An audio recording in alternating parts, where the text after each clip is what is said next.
Assalamualaikum warahmatullahi wabarakatuh. Ketemu lagi dengan Ibu dengan mata kuliah Psikologi Olahraga pertemuan kedua. Baik, hari ini Ibu akan membahas mengenai pengantar psikologi olahraga.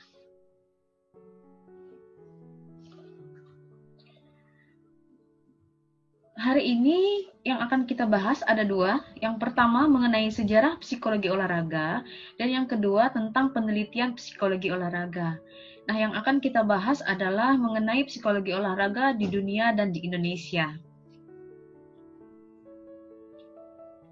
Yang pertama kita akan membahas mengenai perkembangan psikologi olahraga di dunia.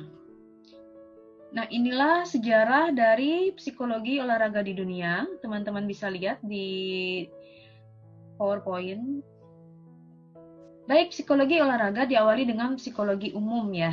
Nah, di dalam kehidupan kita sehari-hari tidak bisa kita pungkiri bahwa manusia itu sangat dipengaruhi oleh mental. Seperti misalnya motivasi dalam bekerja, motivasi dalam belajar, kemudian percaya diri dalam berbicara, dan lain sebagainya. Ternyata hal-hal yang ada di kehidupan kita itu berlaku dan sangat berperan penting dalam psikologi olahraga. 80% yang menentukan kemenangan adalah mental. Jadi mau dia punya fisik yang bagus, teknik yang bagus, atau taktik yang bagus, kalau mentalnya jelek, itu semuanya akan kacau. Nah, kelemahan kita selama ini adalah masih mengesampingkan psikologi olahraga atau mental training. Jadi pelatih hanya terfokus pada teknik, taktik, kemudian fisik. Nah, seperti itu. Jadi para psikolog itu melakukan berbagai eksperimen. Nah, muncullah psikologi eksperimental. Psikologi eksperimental ini diawali dengan didirikannya laboratorium psikolog oleh Wilhelm Wundt pada tahun 1886. Jadi objek studi psikologi itu adalah gejala jiwa yang diselidiki dari segala tingkah laku dan pengalaman manusia. Nah, di sini para ahli psikologi berusaha menerapkan hasil-hasil penelitian psikologi dalam kehidupan sehari-hari. Nah, ternyata setelah diteliti seperti itu, ternyata ada kesamaan di dalam olahraga. Maka muncullah penelitian di dalam psikologi olahraga. Orang pertama kali yang melakukan penelitian tentang mental di dalam olahraga adalah Norman Triplett pada tahun 1898. Triplett ini meneliti tentang atlet balap sepeda. Nah, kemudian setelah Norman Triplett ini muncullah penelitian psikologi olahraga. Maksudnya banyak psikolog yang terjun langsung ke dunia olahraga untuk meneliti, benar nggak sih yang dilakukan si Norman Triplett ini tadi. Nah, gitu. Nah, ini teman-teman bisa lihat pada tahun 1899, Skip Tuno dari Yale University itu meneliti tentang ciri-ciri kepribadian. Ya, jadi dilihat bahwa ternyata kepribadian itu sangat mempengaruhi seseorang di dalam olahraga. Nah, jadi kepribadian itu dilihat lagi dari cabang olahraganya. Jadi kalau misalnya cabang olahraga individu dan olahraga beregu, pasti itu ada perbedaan kepribadian yang dibutuhkan di cabang olahraga tersebut.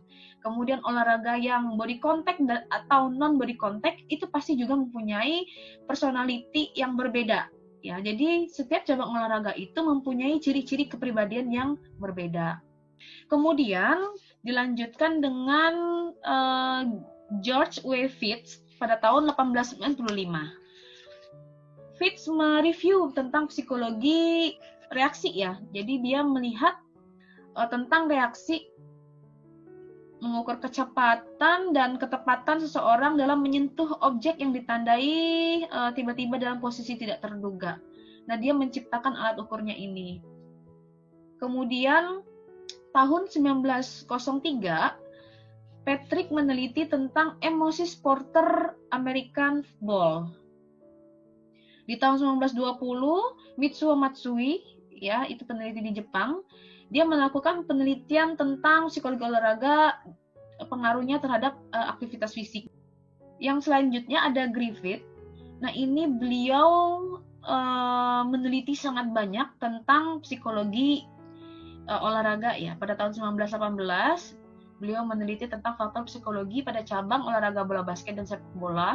Kemudian pada tahun 1919 sampai 1942, beliau menghasilkan 25 riset tentang psikologi olahraga.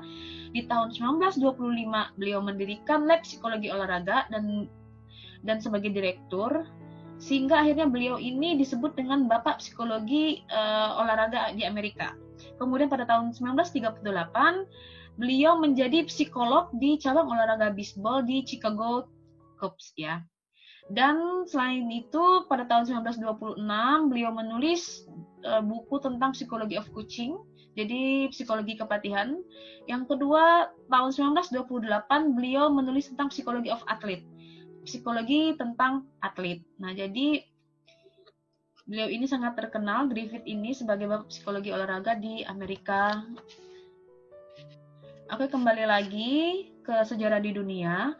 Yang ketiga, Kongres Psikologi Olahraga, ya, dilakukanlah Kongres Psikologi Olahraga karena sudah banyak penelitian tentang psikologi olahraga tersebut. Kongres tersebut diadakan di Roma tahun 1965. Setelah munculnya Kongres Psikologi Olahraga ini, maka banyak sekali asosiasi-asosiasi yang bermunculan. Ini teman-teman bisa lihat, pada tahun 1967 dilakukan pertemuan pertama NASPSPA, North American Society for the Psychology of Sport and Physical Activity. Kemudian pada tahun 1969, CAHPERD mendirikan CSPISP, Canadian Society for Psychomotor Learning and Sport Psychology. Kemudian di tahun 1975, subdivisi dari AAHPERD mendirikan lembaga Sport Psychology Academy. Dan di tahun 1992, di Australia dibuatlah program sertifikasi untuk praktisi psikologi olahraga. Jadi ada pelatihan, program pelatihan untuk psikologi olahraga itu dites lagi. Jadi sertifikasi ini sama halnya dengan seperti sertifikat keahlian. Jadi kalau sudah mengikuti program sertifikasi, kemudian dinyatakan lolos, artinya dia adalah orang yang kompeten di bidangnya. Nah, seperti itu. Kita kembali lagi ke sejarah di dunia, psikologi dunia. Setelah adanya kongres tersebut tadi, akhirnya muncullah Asosiasi Psikologi Olahraga di Dunia. Ya. Sampai sekarang asosiasi ini masih aktif ya. Dan nama asosiasinya adalah International Society for Sport Psychology, ISSP. Nah, seperti itu. Jadi, Asosiasi Psikologi Olahraga di Dunia ini bisa diikuti dari berbagai macam negara, termasuk di dalamnya adalah Indonesia. Baik, sebelum kita membahas mengenai perkembangan psikologi olahraga di Indonesia, silahkan teman-teman mengisi absen. Silahkan dicatat alamat link absennya. Kemudian teman-teman silahkan absen sesuai dengan jam perkuliahannya masing-masing. Ya, jadi kalau sudah lewat dari jamnya, artinya teman-teman dianggap tidak hadir dalam perkuliahan minggu ini.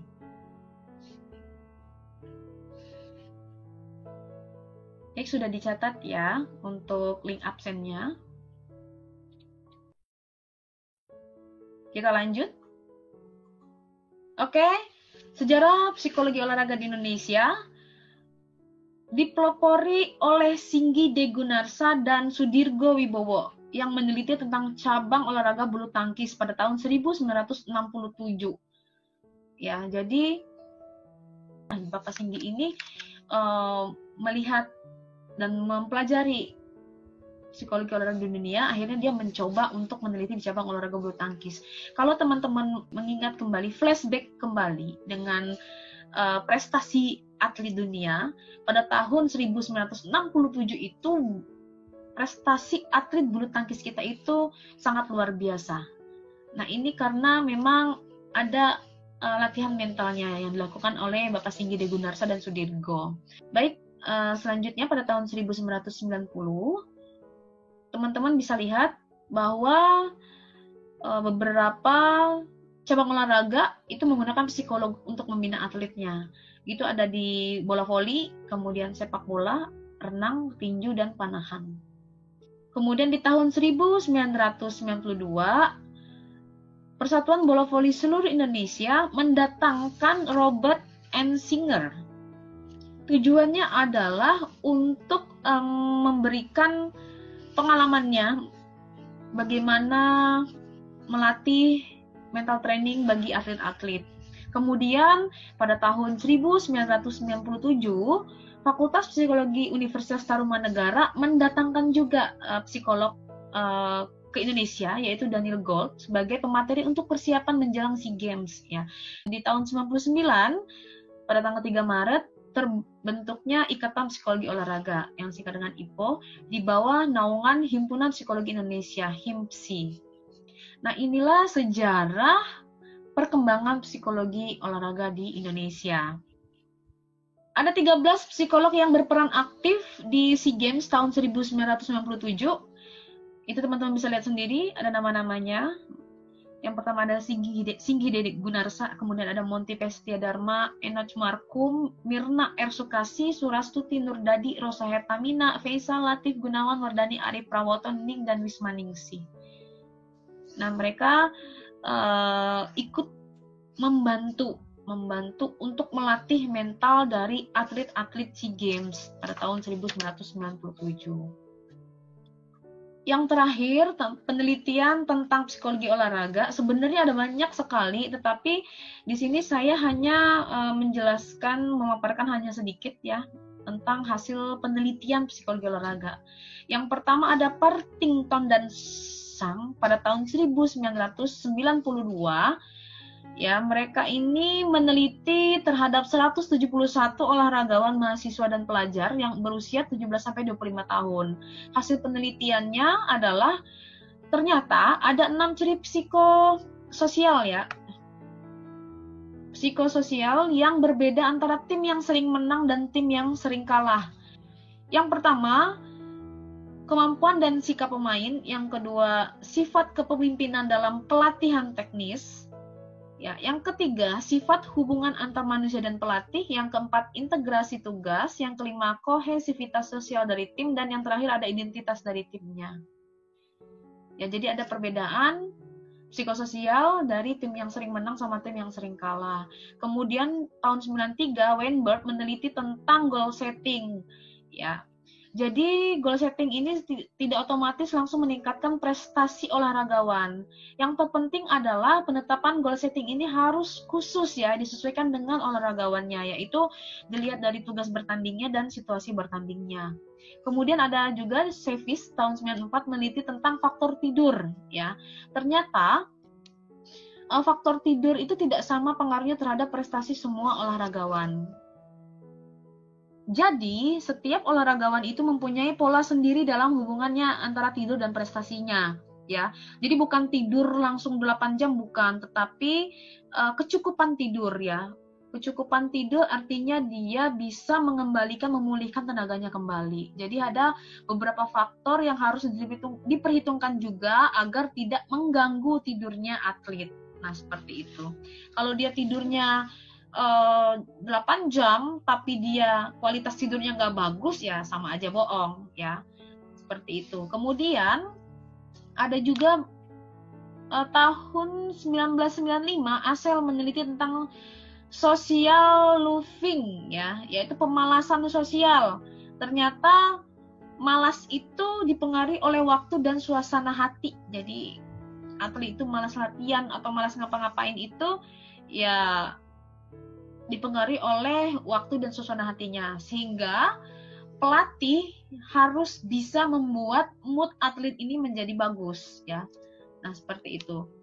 Kemudian tahun 95 Hollander dan kawan-kawan meneliti tentang overtraining. Hasil penelitiannya menyatakan bahwa overtraining memberikan dampak negatif bagi olahragawan dan pelatih ya. Jadi tidak hanya olahragawannya saja, tetapi membuat pelatih juga merasakan dampak negatifnya. Apa sih overtraining itu? Overtraining adalah latihan yang terlalu berlebihan. Ya, jadi latihan itu harus overload.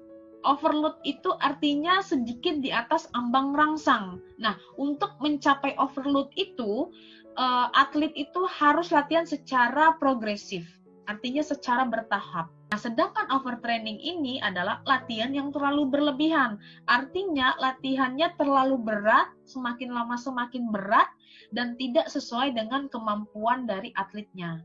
Sehingga atlet itu merasa kelelahan, dan akhirnya tenaganya habis. Memang di awalnya overtraining itu kita bisa melihat, wah ini atlet bagus, tapi pada saat dia kompetisi tenaganya akan menjadi menurun. Nah di situ, jadi harus diperhatikan juga bahwa di dalam program latihan yang dibuat oleh pelatih harus mematuhi dan menjalankan prinsip-prinsip latihan. Nah prinsip-prinsip latihan ini apa saja akan kita bahas di semester depan nanti di ilmu kepelatihan. Ya. Kemudian yang terakhir ada McTeer dan kawan-kawan pada tahun 1995. Ini mereka meneliti tentang penukaran pelatih ya. Maksudnya ada kasus yang pelatih utama diganti di tengah musim kompetisi. Jadi di awal pelatihnya A, tiba-tiba tengah-tengah diganti nih pelatihnya B ya. Jadi pergantian pelatih yang di tengah-tengah ini bukan dari awal, itu hanya memberikan hasil atau berpengaruh positif terhadap jangka pendek saja, tapi untuk jangka panjangnya tidak bisa. Nah ini hasil dari penelitian dari McTeer dan kawan-kawan. Itulah pembahasan kita pada pertemuan kedua tentang pengantar psikologi olahraga.